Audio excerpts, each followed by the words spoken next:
नमस्कार दोस्तों, कैसे आप सब लोग? सब बढ़िया, सब कुशल मंगल हो। मैं सचिन कौशिक ग्लैमर इंस्टीट्यूट से आपके साथ में MBA सेकंड सेम का सब्जेक्ट ऑपरेशनल मैनेजमेंट, उसका एक टॉपिक है टाइप्स ऑफ प्रोडक्शंस, आपके साथ में शेयर करने के लिए आज आपके सामने आया हूँ मैं। हम उसमें बात करेंगे कि टाइप्स ऑफ प्रोडक्शंस में प्रोडक्शन होती क्या है और कितने टाइप्स की हमारी प्रोडक्शंस होती है। तो हम ये सब बातें आपके साथ में अभी चर्चा में लेंगे। आप हमारे चैनल को सब्सक्राइब कीजिए, शेयर कीजिए, लाइक कीजिए और कमेंट बॉक्स में ज़रूर लिख के बताइए। हमारा नंबर भी स्क्रीन पे है, आप इस पे नंबर पर भी बता सकते हो। तो मैं आपके साथ में अब शेयर करता हूँ टाइप्स ऑफ प्रोडक्शन में कि प्रोडक्शंस होती क्या है।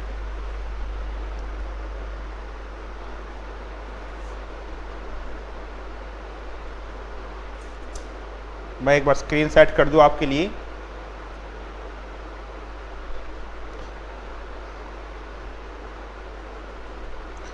चलो जी, टाइप्स ऑफ प्रोडक्शंस का मतलब क्या है कि आपके पास कोई भी गुड्स एंड सर्विस का रॉ मटेरियल है, आप उसी रॉ मटेरियल को अपनी फैक्ट्री के अंदर मशीनरीज का इस्तेमाल करके आप उसी रॉ मटेरियल को फिनिश गुड्स के अंदर कन्वर्ट करते हो, उसी को मैं क्या बोलता हूं? प्रोडक्शन बोलता हूं। तो प्रोडक्शंस के अंदर आपकी एक प्रोसेस है जिसके अंदर आप अपने रॉ मटेरियल को फिनिश गुड्स के अंदर कन्वर्ट करते हो, उसी को मैं क्या बोलता हूं? प्रोडक्शंस बोल के चलता हूं। आप इसके अंदर सर्विसेज भी बना सकते हो, आप इसके अंदर अपना कोई भी प्रोडक्ट भी बना सकते हो। तो कोई भी रॉ मटेरियल का इस्तेमाल करके आपने कोई भी फिनिश गुड्स या सर्विसेज बनाई है, उसी का नाम क्या बोलता हूं मैं? प्रोडक्शंस बोल के चलता हूं। तो अब यहां पर मेरे पास बहुत सारी टाइप्स की प्रोडक्शंस होती है। ये टाइप्स ऑफ प्रोडक्शंस लिखा हुआ है, ये आप ठीक कर लेना। तो मेरे पास job productions, batch productions, flow production या लाइन प्रोडक्शन बोल दूंगा, या मास प्रोडक्शन भी बोल सकता हूं। मास कस्टमाइजेशन होता है और सेल्फ प्रोडक्शन है। तो अब हम इन सब के बारे में आपके साथ में चर्चा करेंगे। सबसे पहले मैं बात करता हूं जॉब प्रोडक्शंस। जॉब प्रोडक्शंस का मतलब क्या है कि जॉब प्रोडक्शन का मतलब है कस्टमर की रिक्वायरमेंट के हिसाब से आप जो कुछ भी सामान बनाओगे, उसी को क्या बोलते हो? जॉब प्रोडक्शन बोल के चलते हो। जैसे सीधी सी बात है, अगर आपने केक बनवाना है तो आप अपने नाम का या फिर अपने पिक्चर्स के साथ में या कुछ भी करके आप अपनी पसंद से केक बनवाते हो, वो भी क्या कहलाती है? जॉब प्रोडक्शन कहलाती है। मतलब कि कस्टमर स्पेसिफिकेशन होगा, कस्टमर की रिक्वायरमेंट के हिसाब से जो सामान बनेगा, उसको मैं क्या बोलता हूं? जॉब प्रोडक्शन बोल के चलता हूं। ठीक है बात? तो क्या बोलूंगा उसको मैं? जॉब प्रोडक्शंस मैं इसको बोल के चलूंगा। Producing A one of the item specifically design for the customer, जो कस्टमर के लिए डिजाइन की गई है, जो कस्टमर की जरूरत है उसके लिए हमने ये डिजाइन की हो। कैन बी स्मॉल और लार्ज हो सकती है, बट यूजुअली यूनिक होती है। जैसे वेडिंग केक्स, ठीक है जी। उसके बाद आपने मॉड्यूलर किचन बनवाना है, आपने अपना सोफा सेट बनाना है, आपने ड्राइंग रूम बनाना, अपना जो भी कुछ है आपकी रिक्वायरमेंट के हिसाब से जो काम होगा उसके बारे में हम बात करते हैं। इसके बोनस पॉइंट क्या है, इसके पॉजिटिव पॉइंट क्या है? Motivating for workers as they participate in complete production process. इनमें क्या मिलता है उनको? वर्कर्स को मोटिवेशन मिलता है जिसमें वो पार्टिसिपेट करते हो। लेकिन एक नुकसान भी है, हाई यूनिट कॉस्ट होती है पर आइटम्स, क्योंकि ये कोई मास प्रोडक्शन तो होगी नहीं, बहुत ज़्यादा क्वांटिटी में तो प्रोडक्शन है नहीं। तो जब ये कम प्रोडक्शंस होगी तो कम प्रोडक्शंस के ऊपर आपकी एक कॉस्ट पर यूनिट भी क्या हो जाती है? बढ़ जाएगी। उसी को मैं क्या बोलता हूं? जॉब प्रोडक्शन बोल के चलूंगा। क्योंकि अब एक केक आपने अपनी वेडिंग का केक बनाया है, तो जरूरी थोड़ी है कि वो आपकी वेडिंग का केक सभी लोगों को बांट देंगे। वो जिन जिन की वेडिंग है वो तो आपके स्पेसिफिकेशन के हिसाब से है। तो इसीलिए जॉब प्रोडक्शन क्या कहलाती है? जो किसी कस्टमर की रिक्वायरमेंट के हिसाब से, कस्टमर की स्पेसिफिकेशन के हिसाब से अगर हम कोई भी सामान को प्रोडक्शन करेंगे, उसी को मैं क्या बोलता हूं? जॉब प्रोडक्शन मैं उसको बोल के चलता हूं। ठीक है बात? अगला आता है मेरे पास बैच प्रोडक्शंस में। बैच प्रोडक्शंस में क्या होता है? जैसे सीधी सी बात है, जब कोई भी सामान सेपरेट ग्रुप्स के अंदर और एक ग्रुप के अंदर उसी टाइप का सारा सामान बनाया जाए, उसी को मैं क्या बोलता हूं? बैच प्रोडक्शन बोल के चलता हूं। जैसे देखो, आपको एक छोटी सी बात बताता हूं।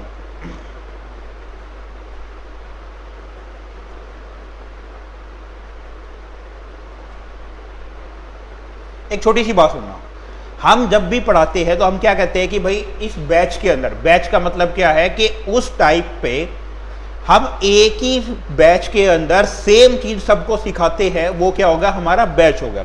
कंपनी भी ऐसा ही करती है, कंपनी एक ही बार में एक जैसा सामान बनाएगी एक क्वांटिटी के अंदर, उसी को क्या बोलता हूं मैं, बैच प्रोडक्शन बोल के चलूंगा। Production are made in the separate group with each group going through the complete process together. सबका काम एक जैसा ही होगा, उसको क्या बोलूंगा, बैच प्रोडक्शन, मैं उसको बोल के चलता हूं। जैसे ए बेकर मेकिंग रोल्स बनाएगा, चीयर लीडिंग यूनिफॉर्म, कि एक जैसी ही यूनिफॉर्म है, जैसे स्कूल की यूनिफॉर्म बनाई है, बैच प्रोडक्शन है। अब कंपनी करती क्या है कि स्कूल की यूनिफॉर्म बनाई है उसने, तो वो सब यूनिफॉर्म बिल्कुल सेम एक जैसी होगी, उसी को क्या बोलते हैं, आप बैच प्रोडक्शन बोल के चलोगे। क्लियर है बात? उसके बाद और भी बताता हूं, बैच प्रोडक्शन के अंदर जैसे मान लो क्या लूं मैं, ये कैलकुलेटर बनाया, कंपनी ने बहुत सारे कैलकुलेटर बनाए, लेकिन एक ही बार में बहुत सारे कैलकुलेटर के प्रोडक्शन है, इसमें सब कुछ सेम कुछ डालेंगे, वो सेम प्रोडक्शन करेंगे, सब कुछ सेम प्रोसेस है, सब प्रोसेस सब एक जैसी होगी, उसी को मैं बोल के चलता हूँ। फायदा क्या इसका, ये इकोनॉमिक ऑफ स्केल होता है, मतलब कि लार्ज क्वांटिटी में सामान बना के चलता है एक जैसा, जो मैच करेगा हर डिमांड से। जैसे मेडिसिन बनती है आपकी, एक बार में बहुत सारी मेडिसिन बनेगी, सबके अंदर एक ही फॉर्मूला लगता है, ये होगी। लेकिन इसके अंदर कुछ नुकसान भी है, हाई लेवल ऑफ WIP, सामान आपका वर्क इन प्रोग्रेस में बहुत ज़्यादा रहता है, बहुत सारे वर्कर्स होते हैं, काम करेंगे, लेकिन वो वर्कर्स एक जैसा काम करके बार बार एक जैसा काम करके वो क्या करते हैं, बोरियत भी हो जाते हैं, डीमोटिवेट हो जाते हैं, एक जैसा काम बार बार कर करके, तो ये उनके सामने क्या आती है, कुछ प्रॉब्लम्स आती है। फ्लो प्रोडक्शन या लाइन प्रोडक्शन या मास प्रोडक्शन भी मैं इसको बोल के चलता हूं। फ्लो प्रोडक्शन में क्या होता है, used when individual products move through the one stage of production to the next when the product is ready. जैसे फ्लो प्रोडक्शन है, एक जैसा सामान बनता जा रहा है, आप उसको रोक रोक के अलग अलग कटिंग करते रहोगे। जैसे एक सीधी सी बात बताऊं, पेंसिल आपने कभी बनती हुई देखी है? पेंसिल क्या होती है कि वो उसके अंदर क्या नाम है, पूरी की पूरी प्रोसेस चलती रहेगी, और उसके अंदर से एक साइज है, उस साइज में कटिंग कर करके क्या होती रहती है, अलग अलग क्वांटिटी को या अलग अलग साइज के हिसाब से हम क्या कर देते हैं, उनको अलग करते चले जाते हैं। मतलब बहुत बड़ी पेंसिल की रोड सी होती है वो, और उसी रोड को हम कट करते चले जाएंगे जितनी भी हमें जरूरत होती है। ठीक है जी, उसी को क्या बोलता हूं मैं, इसके अंदर फ्लो प्रोडक्शंस भी मैं इसको बोल के चलूंगा। ठीक है जी, तो कहता है जैसे सोडा है, पेंसिल्स है, ये सब चीजें क्या है आपके पास, ये फ्लो प्रोडक्शन या लाइन प्रोडक्शन या मास प्रोडक्शन बोलता हूं, जो बहुत ज्यादा क्वांटिटी के अंदर सामान बनता है आपका वन स्टेज के अंदर ऑफ प्रोडक्शन। फायदे क्या है, capable of the producing large quantity in the short time frames, come time period के अंदर आप ज्यादा क्वांटिटी बना सकते हो। स्टैंडर्डाइज आइटम होगा, स्टैंडर्ड होगा उसका, कुछ आपका लेबर कॉस्ट मिनिमम होगी आपकी, और ऑटोमेटिक इक्विपमेंट के अंदर वो यूज होती रहती है। ठीक है, आगे नुकसान क्या है, हाई सेटअप कॉस्ट होती है इसकी, मशीनरी लगानी पड़ेगी। लेकिन एक नुकसान ये भी है, बोरियत काम है, रिपीटेटिव वर्क्स है ना, कि एक बार चलेगी, वो कटिंग करते रहोगे, फिर 10 पेंसिल को इकट्ठा किया, बॉक्स में डाला, अलग कर दी, फिर 10 पेंसिल को इकट्ठा किया, फिर बॉक्स में डाला, फिर वो पैक कर दिया। इस तरीके से डीमोटिवेट भी हो जाते हैं, इसके अंदर हमारे एम्प्लॉयज भी काफ़ी डीमोटिवेट होकर चलते हैं।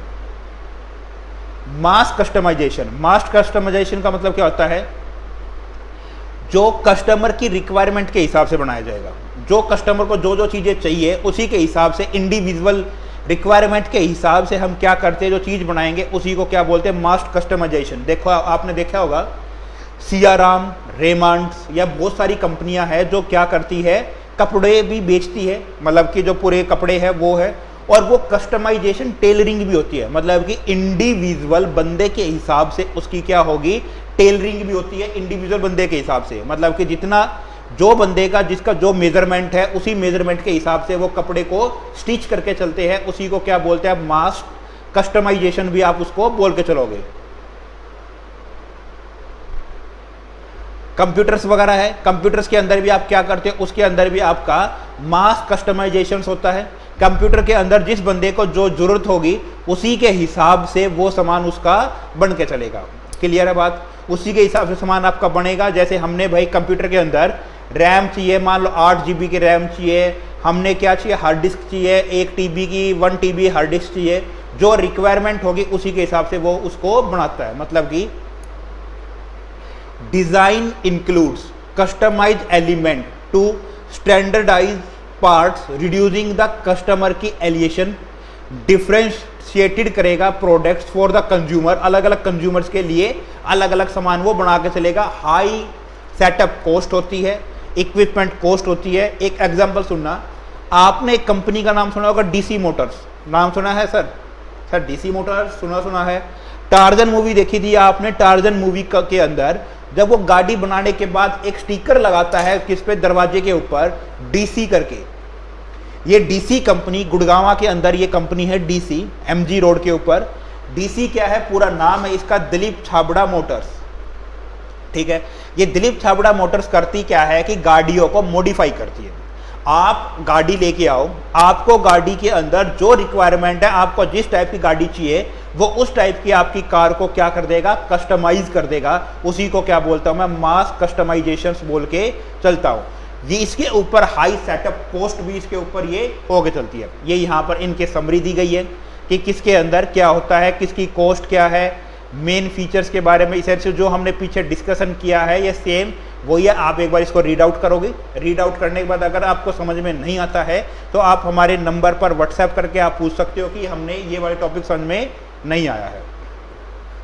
सेल प्रोडक्शंस के बारे में बात करते हैं। सेल प्रोडक्शंस का क्या होता है, splitting flow productions into the self content group that are responsible for the whole work units. आपने टोटल काम को अलग अलग क्या नाम है, स्पेशलाइजेशंस के हिसाब से काम को बांट दोगे, उसी को क्या बोलते हो आप, सेल प्रोडक्शन बोल के चलता हूं। सेल प्रोडक्शंस के हिसाब से आप क्या करते हो, क्वांटिटी के हिसाब से आप इसको बांट सकते हो। लेकिन इसके लिए जो प्रोसेस का, जो जिस बंदे को हमने प्रोसेस सौंपी थी पूरी की पूरी, वही जिम्मेदार होगी, वही अपने काम को अलग अलग बंदों को सौंप सकती है। रिस्पॉन्सिबल होगी कंपनी ही, जो भी जो प्रोडक्शन प्रोसेस कर रही है वही होगी। लेकिन वो अपने काम का बर्डन को कम करने के लिए क्या करती है, वो कर बेच दे सकती है। अब जैसे मान लो एक कंपनी गाड़ियां बनाती है, अब गाड़ी की कंपनी बनाएगी तो वो मान लो सारा सामान खुद ही बनाती है, टायर्स भी खुद ही बनाएगी, AC भी खुद ही बनाएगी, सब। लेकिन जब वो बनाएगी ना तो वो करती क्या है कि वो अपनी अलग अलग यूनिट्स लगा देगी। टायर्स एक यूनिट्स बना रही है, AC अलग यूनिट बना रही है, म्यूजिक सिस्टम अलग यूनिट बनाती है, ग्लास अलग यूनिट बनाती है। लेकिन कंपनी की ही जिम्मेदारी होगी सारी यूनिट्स में, क्वालिटी वाइज है कुछ भी हो उसके बारे में। इसके अंदर परफॉर्मेंस स्टैंडर्ड होता है कि प्रोडक्टिविटी आपकी मेजर होगी, क्वालिटी और लीड टाइम्स के अंदर आपको काम ये करके देना होता है। फायदे क्या है, वर्कर्स कमिटमेंट होते हैं, मोटिवेशन मिलेगा इसके अंदर, क्योंकि उनको अपना टीम वर्क करना होता है, टीम वर्क के अंदर काम करना होता है कि अगर टायर्स बनेंगे इस टाइम के अंदर तो गाड़ियों में लग पाएंगे, अगर टायर्स ही नहीं बन पाए तो वो उसके अंदर गाड़ियों के अंदर फिर लगेंगे कैसे। नुकसान भी है, कंपनी को मल्टी स्किल्ड वर्कर चाहिए। जो टायर के अंदर स्पेशलाइजेशन है वो टायर्स के अंदर बात करेंगे। जो बंदा AC बनाने के लिए एक्सपर्ट है तो कंपनी उसको AC वाले यूनिट के अंदर डालेगी। जब मल्टी स्किल्ड वर्कर्स उसको चाहिए होंगे तो कंपनी को यहाँ पर पैसे भी ज़्यादा खर्च करने पड़ेंगे ऐसे वर्कर्स को लेने के लिए। ठीक है, आगे सेल प्रोडक्शंस ये वही है। हमने इसके अंदर और भी जैसे बताया है कि बोट इन कंपोनेंट्स है, जैसे इसके अंदर फिर matching of the components and the quality checks होते हैं, सब असेंबलीज होते हैं, फाइनल असेंबली करके और इसका फिनिश गुड्स हम इसको बनाते हैं। ठीक है, switching from the job to batch, job से बैच पे जाना हमने, है ना। Consideration when changing from the job production method to batch, करते क्या है कि एक जैसा सामान तो बनाना ही है, वो तो हम करेंगे क्या कि उसी सामान को हम करेंगे क्या कि एक नेक्स्ट लेवल पे लेके जाते हैं, जिसको हम बैच प्रोडक्शंस बोल कर चलते हैं। जैसे finance, cost of equipment to handle the large volume को हैंडल कर सकता है, जबकि बैच जॉब के अंदर हमें एक यूनिट को बनाने के लिए ही सारा काम करना पड़ता था, वहाँ पे हमारी कॉस्ट ज़्यादा होती है। थे ना, वहां पर हमारी कॉस्ट ज्यादा होती है। तो हम यहां पर अपनी फाइनेंस कॉस्ट को कहते हैं कि एक अकेले बंदे के लिए रुकने की बजाय हम करेंगे क्या कि वैसा ही सामान बहुत सारी चीजों के एक साथ बना देंगे। जैसे मान लो ये जितनी भी कंपनियां जो कपड़े बनाती है, अब ये करेगी क्या कि ये कहते हैं कि इंडिविजुअल के लिए तो हम बना ही रहे हैं जो जॉब स्पेसिफिक, लेकिन हम उसके साथ में और भी बहुत सारी यूनिट्स ऐसे बनाएंगे ताकि वो क्या हो जाएगी, हमारे और जो कस्टमर जिनको सेम टाइप का सामान चाहिए उनको हम बेच सके, जिससे हमारा कॉस्ट कुछ रिकवर हो सके। ह्यूमन रिसोर्सेज इसके अंदर क्या हो जाएंगे, human resources less emphasises in an individual craft could demotivate the employees हो सकते थे, इसलिए उन्होंने क्या करा, ह्यूमन रिसोर्सेज को भी काम मिल जाएगा, मार्केटिंग करना आसान हो जाएगा। Product is no longer customs may have to promote lower price के ऊपर भी हम क्या कर सकते हैं, सामान को बेच भी सकते हैं। ठीक है, ये सेम स्लाइड है हमारे पास। चूज ए प्रोडक्शन मेथड, हमने इनमें से कोई भी एक प्रोडक्शन मेथड जो हमने पीछे पढ़े हैं, इनमें से कोई भी एक प्रोडक्शन मेथड हमने चुनना होता है। जैसे साइज ऑफ मार्केट्स के हिसाब से, very small market are suited for the job और बैच प्रोडक्शन। क्या कहता है, very small market are suited for the job और बैच प्रोडक्शन। क्या करना है, स्मॉल मार्केट होगी उसके हिसाब से हमने देखना पड़ता है। Flow production is usually for producing a large quantity और identical product for the very large market with the consistent demands के बारे में बात करेगा। और batch production is suited for a large production runs at interval of the time 3x per year. और capital available होगी।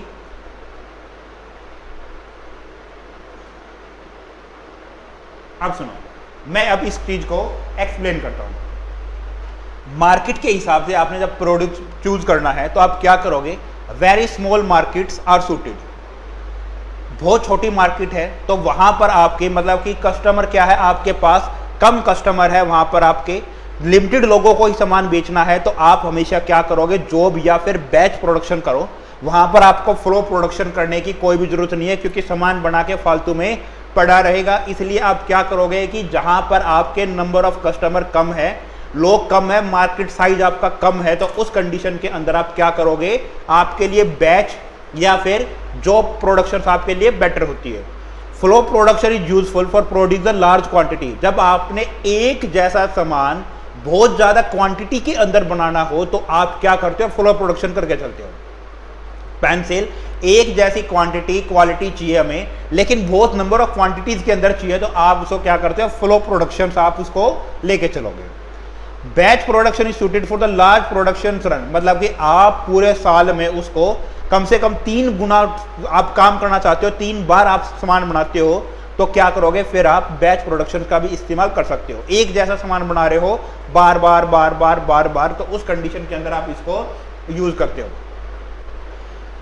Amount of capital available, अगर आपके पास large amount of capital are required है, मतलब कि आपको किसी काम को करने के लिए लार्ज कैपिटल की जरूरत है, तो उस टाइम पे आप फ्लो प्रोडक्शन आप करके चलोगे। लेकिन अगर आप बैच प्रोडक्शन करके चलते हो तो वहां पर आपका स्मॉल अमाउंट ऑफ कैपिटल लगेगी, वो भी आप सेटअप फॉर द जॉब या बैच प्रोडक्शन को सेटअप करने के लिए। लार्ज अमाउंट किसके अंदर चाहिए, लार्ज कैपिटल अवेलेबल कहां पर होगी, फ्लो के अंदर होगी, जबकि इसके अंदर आपकी कम कैपिटल की जरूरत होगी। रिसोर्सेज, आपके available resources, flow production require the large amount of the unskilled worker की जरूरत होती है, जहां पर आपके पास large amount of unskilled worker की जरूरत पड़ती है। जैसे पैकिंग करने वाले आपके पास बहुत सारे लोग हैं, पैकिंग करने वाले आपके पास बहुत सारे लोग चाहिए। आपको सामान को अलग अलग ढूंढ के, मतलब एक जैसे सामान को अलग अलग निकालना है, उसमें मशीनरी में से या जो भी कुछ है रॉ मटेरियल पहुंचाना है, तो ये सब कुछ किसके अंदर हो गए, जब आपके पास है फ्लो प्रोडक्शन रिक्वायर करता है large amount of the unskilled workers के लिए बात करता है। फ्लो प्रोडक्शन रिक्वायर करता है land for the large factories के लिए। फ्लो प्रोडक्शन क्या करता है, रिक्वायर लैंड फॉर द, आपके पास बहुत बड़ी एरिया में क्या होनी चाहिए, आपकी फैक्ट्री होनी चाहिए।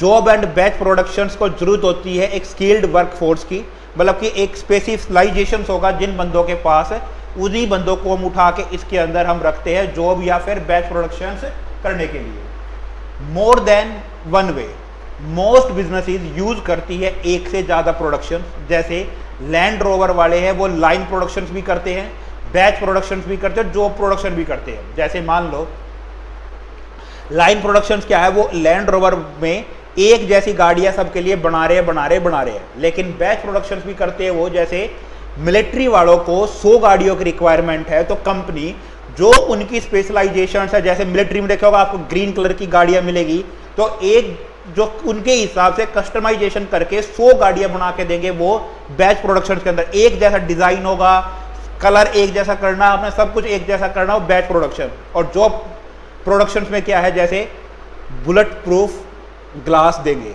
गोल्ड प्लेटेड ट्रिम देंगे, इटालियन लेदर सीट्स देंगे, या और भी कुछ आप दे सकते हो, जैसे अलॉय व्हील दे सकते हो उसके हिसाब से, या आप और भी कुछ दे सकते हो।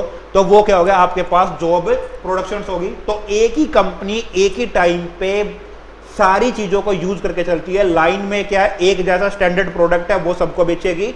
बैच प्रोडक्शंस में किसी को इकट्ठी क्वांटिटी के हिसाब से रिक्वायरमेंट है तो वो उसके हिसाब से बेच सकते हैं। और job production for the special orders के हिसाब से भी बनती है कुछ चीजें जो हम उसको असेंबल करेंगे।